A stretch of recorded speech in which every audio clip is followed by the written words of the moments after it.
সালামু আলাইকুম। ভারতের উপর মোট 50% শুল্ক আরোপ ট্রাম্পের। হুঁশিয়ারি ছিল আগেই, আবারও ভারতের উপর শুল্ক চাপালেন ডোনাল্ড ট্রাম্প। বুধবার মার্কিন প্রেসিডেন্ট জানান, ভারতের উপর আরও 25% শুল্ক চাপানো হলো। তার কথায়, রাশিয়া থেকে ভারত এখনো তেল কেনা চালিয়ে যাচ্ছে, তার শাস্তিস্বরূপ বাড়তি কর বসানো হলো। ভারতীয় পণ্যের উপর এবার ভারতীয় পণ্যের উপর মোট 50% শুল্ক আরোপ করল যুক্তরাষ্ট্র।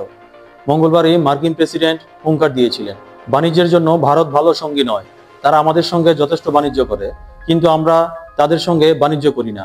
তাই ভারতের উপর আমরা 25% শুল্ক চাপিয়েছিলাম, কিন্তু আগামী 24 ঘন্টার মধ্যে তা বৃদ্ধি করা হবে।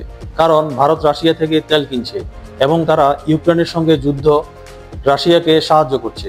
ট্রাম্পের মতে, ইউক্রেনের মৃত্যু মিছিলের রুশ বন্ধু ভারতের কিছু আসে যায় না। এই কারণেই আমেরিকা ভারতের উপর আরো চড়াও হারে শুল্ক আরোপ করবে।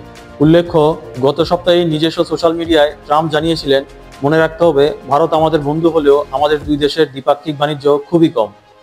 তার কারণ ওদের শুল্ক হার খুব বেশি। তাছাড়াও ওদের যুদ্ধাস্ত্রের অনেকটাই রাশিয়া থেকে কেনা। রুশ শক্তি সম্পদের সবচেয়ে বড় ক্রেতা ভারত এবং চীন, বিশেষত সেই সময়ে যখন সকলে বলছি রাশিয়ার উচিত ইউক্রেনে গণহত্যা বন্ধ হোক। তাই ভারত এবার 25% শুল্ক দেবে।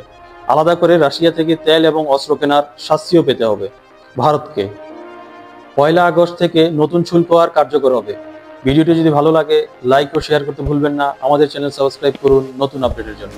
ধন্যবাদ সবাইকে।